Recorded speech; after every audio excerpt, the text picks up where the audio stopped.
Well, we've been in a series now for the last bunch of weeks called Come and See, and it's been all about Jesus and kind of getting to know his heart and taking a look, kind of some specific looks at when he would interact with an individual and what that interaction would be like, right? And trying to understand kind of the vibe of, and what was Jesus like? He's not just the figurehead of a religion. He's not just the starter of Christianity. He's a person. Right? He's God, and when he came here with skin on, he would bump into people, individuals, and that interaction would communicate a ton about his heart and his mind and what he's like. And the Bible gives us these little snapshots of what Jesus was like and kind of little pictures of what it would have been like to be in the room where Jesus was interacting maybe with an enemy at times or with a friend or with somebody that everybody else rejected. And over the course of this series, we've been looking at some of those interactions, and Jesus really invites us to come and see and to know him. And that invitation is still out there for us today, roughly 2,000 years later, where Jesus is saying, come and see, come and know me, hear my heart, understand that I'm not against you, I came here for you, I want relationship with you. Look, this is kind of who I am. So that's what we've been doing over the last bunch of weeks, and if you want to catch up on any of those conversations, you can do that online if you want. And what we want to do today as we kind of wrap the series up is we want to take one more look at Jesus as he interacts with people, and specifically, we want to see how he interacts with his mom. And one of the cool things about the story of Christ, I mean, he's got a mom. He's got human parents to interact with, and specifically a mother that bore him and raised him. And even though he's the Son of God and he's perfect and without sin, he would have had the humanity and the reality of growing up with a mom and needing to interact with a mom and having her kind of heart and agenda and will show up in his life. And watching him honor his mother is fascinating, right? And I remember, because I didn't grow up in the church, I remember learning the command, the statement to go honor your mother and your father. And I was fascinated by that. I was like, what does that mean? How do you do that? Does honor your father and mother just mean that you should look at mom and do like whatever she says, right? And all the moms are like, yes, right? That's the answer. Let's go eat lunch, right? It's like, call it. Is that the whole totality of what it means to honor your mother specifically, or your father and mother? And is that as simple as the whole picture gets? And as I begin to understand more, and we can watch this even happen in the life of Jesus, that's not the whole picture. It's part of the picture, but it's not the whole picture. And as we look at what does it look like to honor one's mother or one's father, we could think of for the sake of this conversation, and specifically, as we look at the person of Christ, like, how did he do that? How did that show up for him? As he looks at his mom, right here's going to be, there's Mother Mary right there. Right, what does it look like for him to bring honor to her? And so here's what we're going to do over the course of our conversation. We're going to look at 3 different quick snapshots of Jesus as an adult interacting with mom. Right, we're just going to take a quick look at these 3 and see how honor showed up in his relationship with her. And we're going to be able to draw some principles. In this situation, Jesus is the child, right? Learning how to honor his mother. What does it look like for us as children to honor our mothers? We're going to draw some takeaways in that way. We're also going to draw some takeaways if you're a mom or even a parent on how should I think about my child honoring me, and what should that look like, and what are kind of healthy expectations on how that could look. So we're going to take away some pieces there, and then of course we're going to see the uniquenesses, of course, of the heart of Jesus and how he would interact with his mom as we come and see him as a person. Right. So let's dive into it a little bit. We're going to start off here in the beginning of Jesus' ministry. He has this really cool interaction with his mom. And we're going to find out some neat things here. Here's what John says in John 2, verses 1 through 3. It says, on the 3rd day, a wedding took place at Cana in Galilee. Jesus' mother was there, and Jesus and his disciples had also been invited to the wedding. When the wine was gone, Jesus' mother said to him, hey, they have no more wine. Let's kind of put ourselves back into the ancient context a little bit and what was going on here and why this was a big deal. So in the Middle East, in Israel, in the first century, a wedding was a massive deal culturally. It would have been a massive celebration. It would have lasted multiple days. And it would have been extremely important that the host have enough to eat and enough to drink. And that if you ran out of either of those two things, that would be like an awful social mishap, a faux pas. That if you did that, that would be awful for you, right? And if you've ever been around somebody who is very hospitable, I happen to be married to a Lebanese woman, so this is the same ballpark, right? She's from the Middle East, and if you run out of food, it is like the cardinal sin, right? You do not do that. You don't run out of food, and you don't run out of wine in Jesus' day. At the wedding, this thing had to go great, and great was defined by being able to feed everybody and being able to make sure everybody had enough wine. So Jesus' mom comes to Jesus, and she's like, hey, we're still in this thing, and they're tapped out of wine. Somebody didn't plan right. This thing's going sideways, and this is going to be horrific for the bride and groom, and their families are going to be viewed poorly for a long, long time because this is all playing out, right? Almost we have a hard time getting our head around it, but this would be a big deal. There's a lot on the line. So Jesus' mom comes to Jesus, and she's carrying this burden, and she knows Jesus could make this go away. So classic mom fashion, she takes her burden that she has in her life, and she goes to find the person that can solve it, her son. And she's like, hey, honey, right? And I just imagine, I don't know how this played out. We don't know. I just imagine the mom look playing out, right? You know the look. It's when mom gives you the, right? Please, honey, will you? I just imagine that's something like that is how this played. And I love how, it's funny how Jesus responds. Here's what he says, woman, why do you involve me? I'll explain, right? Woman, why do you involve me? Jesus replied, my hour has not yet come. So we hear that, and when we hear woman, it's like super negative, right? Woman, what you doing getting me involved in this? That is not the vibe or the tone whatsoever, just so you make sure, right? When you said that in the first century, it would probably sound more like this. Like, Mom, seriously? Are we doing this right now? Right? It wouldn't be disrespectful, right? It wouldn't be disrespectful at all. He'd be like, why are we, you're getting me into this, Mom, right? But there was no disrespect involved, right? Not at all. And he goes to her and he says, Mom, you don't know, like my hour, my time hasn't come yet, right? That's a loaded statement that we can unpack for a long time. He says, my time hasn't come yet. I'm not ready yet for this to unfold. And yet what's fascinating is if we took the time to see the rest of the story, Jesus goes ahead and he grants this request for her. He does it anyway.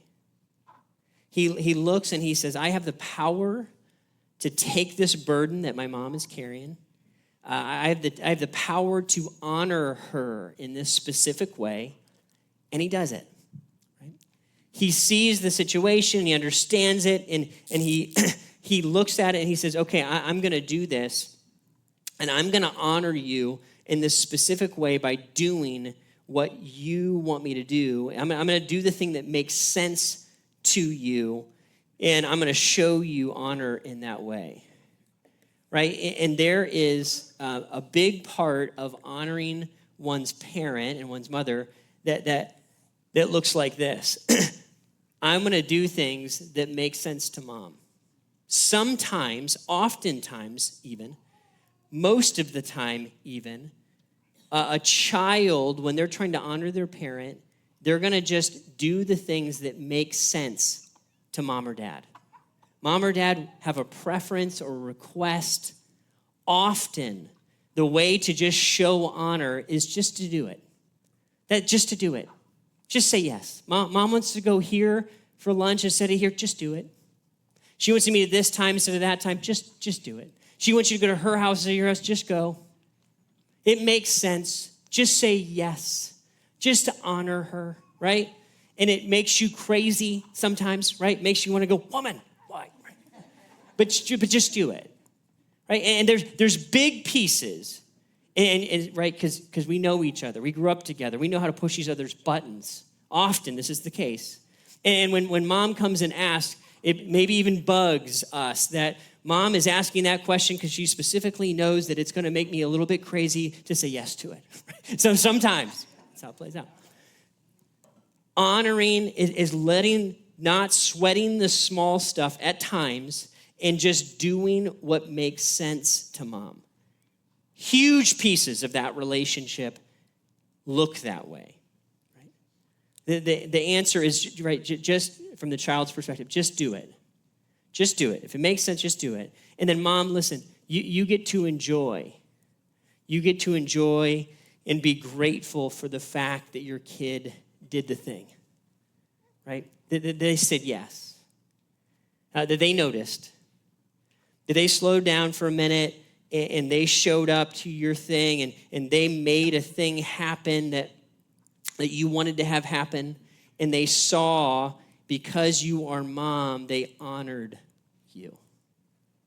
And that's important. It's just important. That this, right, for all of us, we have the humility of knowing as a human being that for me to exist on the planet, somebody had to labor, literally bring me here to the planet, physically deliver me here to the planet. And then in most cases, that person would be involved in helping to raise, to change diapers, to invest, right? If you're like a parent in my phase, to drive around, that's all we do, right?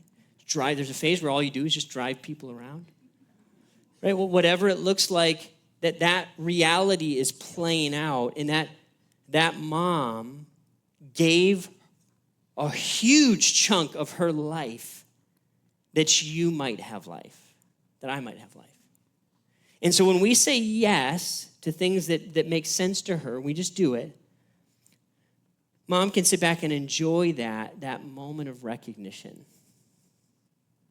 And boy, guys, I'll tell you, today or tomorrow, whenever sometime soon, if you have a mom that's living, and you can take a moment and you can look her in the eye, and you could just, it doesn't take long, just give her a genuine thank you.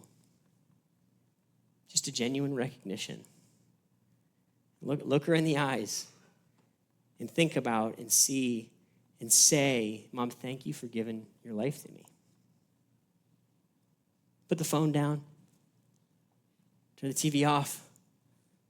Shut the computer and just take a minute and just see her. Thank you. Thank you. Yeah, we'll go here instead of there, right? Whatever. Thank you. I want to honor you. It doesn't take very much to make that deposit feel amazing for mom. Right? As complicated as it feels sometimes to live life with parents, right? Just do it. And in ways that make sense, we can meet mom where she is and help her to lift the burden that she's carrying, often for other people.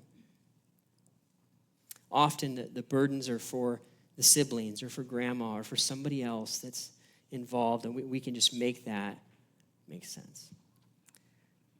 Now, honor doesn't always look like this, which is fascinating. There's a wrinkle to it, and that honor doesn't always look like me just doing what makes sense to mom. And we see that in the life of Jesus, which helps a ton. Jesus is perfect, right? He's never sinned. He did everything right. So when I look at Jesus as a grown child interacting with his mom, it helps me to see how I might interact with my parent at times, right? I'm going to do some of this for sure. Probably the lion's share will be that. But sometimes I might do it a little bit differently. Look at this next story and next snapshot with me. Here in Mark 3, we have a different thing going on here. It says, then Jesus entered a house, And again, a crowd gathered so that he and his disciples were not even able to eat. When his family heard about this, they went to take charge of him. For they said, he is out of his mind. Right? So his family hears about the ministry that's happening. It's getting very busy. It's crowded. It's packed house, right? Jesus' mothers and brothers arrived. Standing outside, they sent someone in to call him. A crowd was sitting around him, and they told him, your mother and brothers are outside looking for you. I can kind of imagine this picture in my head. But Jesus was a big deal. I mean, he was a very influential rabbi. He was gathering these large crowds of people. People were paying attention, following him. And you can just imagine he's sitting in this room with a group of people, and somebody has to go into that room. I would have loved to watch how this played out. And they have to go into that room and be like, hey, Jesus, your mom's here. She says it's like time to eat. You have to go. Like I would have loved to see that play out. I would have loved to watch that guy deliver that message. It would have been hilarious, right? So the guy comes in and he's like, hey, your mom's here and your brothers, and they want to take you. Here's what Jesus says. He says, actually pretty profound question. He says, who are my mother and brothers? Then he looked at those seated in a circle around him. He said, here are my mother and my brothers. Whoever does God's will is my mother and my brother and my sister. Right? Jesus doesn't grant his mom's request in that moment. It's not time to eat. It's not time to stop. He doesn't do the thing that makes sense to her in that moment. Guys, here's the thing about honor that's a little bit interesting, is that even Jesus is going to do things that don't make sense to mom. Even Jesus is going to do things that don't make sense to mom. Mom's going to look at this, and she's going to wonder what's going on. And it's not what she wants. Have you eaten? No, right? He's not. It's not time to go eat. It's time to do ministry. It's time to press on. And here's the reality, is that Jesus is going to do this because he's really appealing to a higher authority than just mom. Honoring his mom is more than just doing her wishes. That's part of it. Honoring, the ultimate honor that I can give to my parent is that I would become who God has called me to be.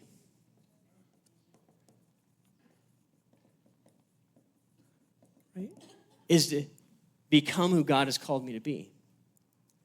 And inevitably, in the process of becoming who God has called me to be, that's going to lead me to end up doing some things that don't really make sense, that are uncomfortable. Right, moms? This is the hard one. It's the hard one. When your kid looks and says, I need to go on a mission trip. Is it going to be dangerous? Maybe. I need to do this thing, and you're not comfortable with it, but I know that God's going to use this, and I feel like I need to do this. When they want to go pursue, right, their gifting and their wiring, and it's different than what you imagined. It's not the same as something you're comfortable with or would make sense to you. When they need to move across the country, or they want to be a missionary, or they have to go, it doesn't make sense, and it feels uncomfortable. And listen, it's actually honoring to you. Because they're growing into the person that God is calling them to be. And inevitably, there's going to be discomfort there. There's going to be pain there. There's going to be parts that don't make sense to you. not in this moment. They don't feel safe enough. They don't feel orderly enough. And you're going to look at that and say, I don't know how I feel about it. I don't like it. Guys, Jesus was the perfect child. He's the perfect child. He did everything right. And this showed up in his relationship with his mom. He's doing some stuff that doesn't make sense. So from a child's perspective, listen, sometimes, even though mom might feel uncomfortable and it doesn't make sense to her, sometimes you got to do it. You got to press into that, even if it's outgrowing some of your family norms. Our family's never done that before. I got to become who God's called me to be. No one's ever pursued. I got to become who. Nobody's ever read the Bible. Nobody's ever become a missionary. Nobody's ever gone to counseling before. I feel threatened by that you're going to go talk to somebody about our problems. Do it. Do it. Why? It's the best gift that you can end up giving to your parent. See, becoming a changed person, a growing person that looks more and more like Jesus is the best honor that you can give to your mom or your dad. Because that's the point of the mom and dad anyway, mom and dad. Mom, your point, the reason why you're a mom or a dad, the reason I have children, isn't so they can make me feel happy all the time. There's plenty of that that's wonderful. It's a wonderful gift and byproduct. The point is, I'm to raise these children for Jesus. I'm to show them and model them the love of Christ, and then I'm going to release them. Right? And here's the piece, Mom, that's tough. It's tough for dads, too, is we have to release. We have to recognize that this kid isn't my kid. This is God's kid that I get to raise. And when they end up doing things that feel uncomfortable but are good, if I was really honest, I would see, yeah, it is good that you went to counseling. It is good that you went and you asked some tough questions. It is good that you went and did things that were hard and maybe sometimes even dangerous. I want to release you. You should do that. And I would love to know how Mary worked some of this out.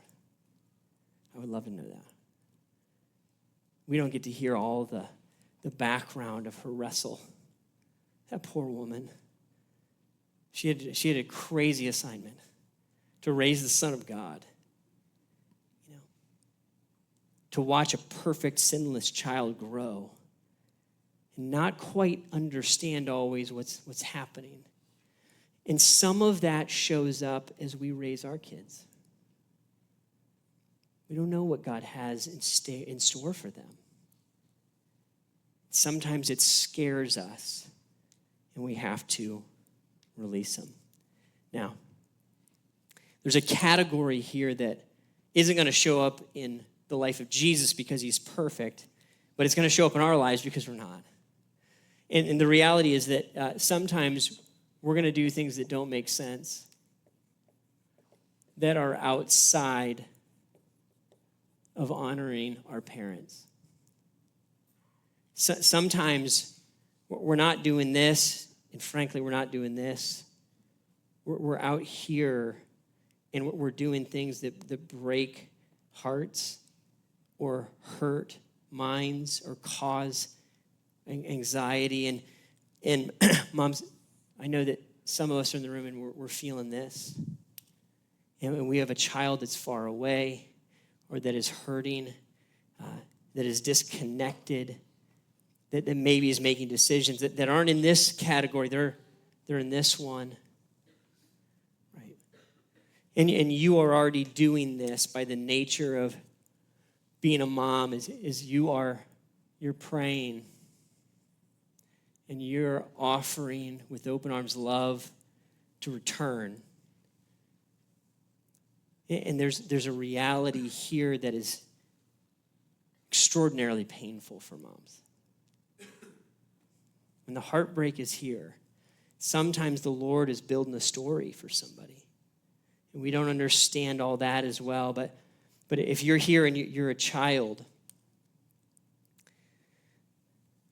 here's your takeaway, is to turn back. Is to turn back. Is to come back under this. Not just for mom. It's part of it. But for God.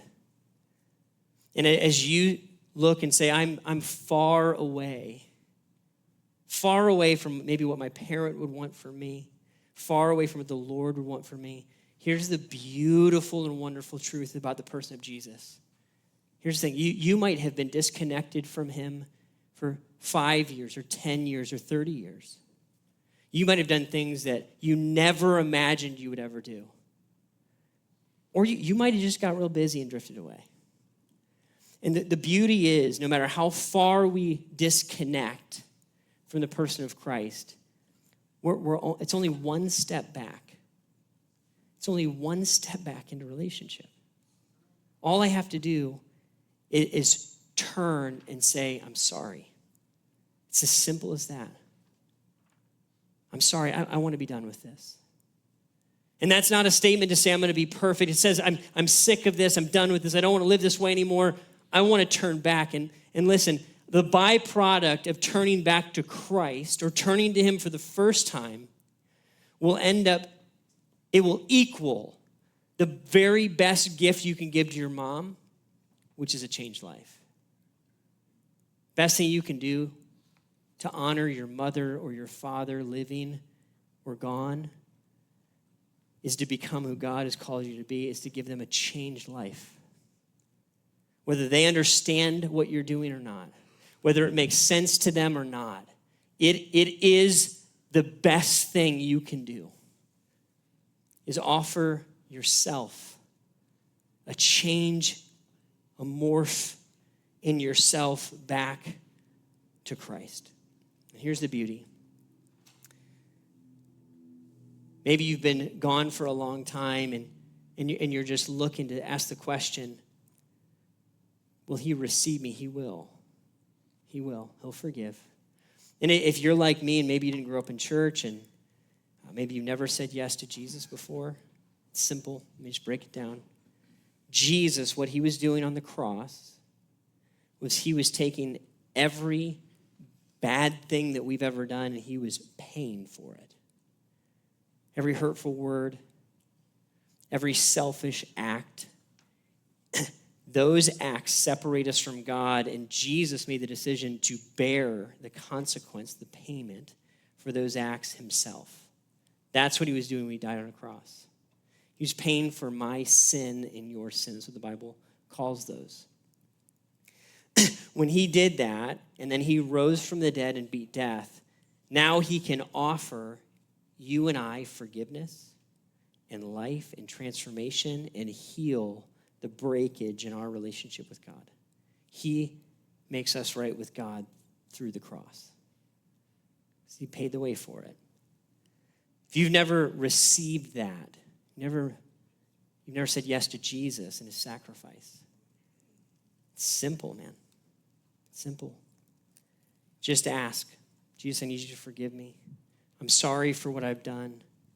I believe that you can pay for my sin. I want new life. That's it. It's a decision.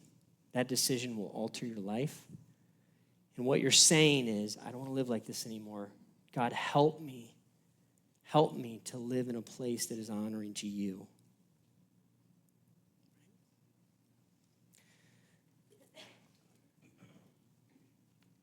The last piece I want us to look at, when Jesus was on the cross bearing our sin, he did something profound. I've thought about this many times. He cared for people, and even in the midst of excruciating suffering. Here's what John tells us. When Jesus saw his mother there, he's on the cross, looking at his mom, and the disciple whom he loved standing nearby, he said to her, "Woman, here's your son." And to the disciple, "Here is your mother." From that time on, the disciple took her into his home. I'm blown away that even in the midst of horrific and enormous suffering, even when Jesus was dying on the cross for you and I, and even for his own mom, he cared for her. He honored her. She was on his heart and on his mind. That's who Jesus is. When he was on that cross, you were on his mind, and I was on his mind. His mom was on his mind. He was dying for the sins of the whole world, and he was taking care of the needs of his mom. He was honoring, even as he faced death. Right? You say, Ryan, what do we do with all this? Okay. We look at Jesus, we look at Mary and how they interacted with each other. And here's what I might say. If you're a child today, love mom. Be tender with her as much as you can. Forgive, move past. There's no perfect moms. Do some stuff that makes sense, right? But never let mom's concern for you stop you from pursuing what God has for you. There's probably a reality that has to get worked through. Mom wants what she understands to be best, and God is going to call you even higher than that. Do it, even if it feels scary, if it's in the realm of what God is asking you to become. Move towards that. If you're here, listen, today, the best gift you could give your mom is your turned and your changed life. It's the best thing you can do. It'll be the best for you. It's the ultimate thing you can give to her. It could be the day where everything was made new and a fresh start began. Moms, for you, and maybe this applies to parents as well, enjoy this, right? When they show up in the small little payoffs of parenting show up, enjoy them. They're beautiful. And then release them. They're the Lord's. Fan into flame the gifts and the passions and the calling they have, even if it means your discomfort. Even if it means your discomfort. Release. Give them away. And you already know this one, right? Never stop praying and hoping that your son or daughter will come back. God may be building a story here. It's beyond anything we could think, ask, or imagine. I had somebody stop me on the way in between services, and they said, Ryan, it was a son and a mom, and they stopped me and said, this is exactly how it played out. And the mom looked at me and she said, and the son agreed, he said, I was all the way over here. I was lost. And the Lord got a hold of me, and now he's making me do things that don't always make sense to mom, and she's not. And now our relationship is warmer than it's ever been. I looked and said, that's amazing. It's amazing. That's what we pray for. Right? So wherever we are, what is it? Can we move towards honor in the way that God has called it to play out in our lives today? As I'm going to have the band come out, I'm going to pray for us. Would you bow your heads and close your eyes? Pray with me.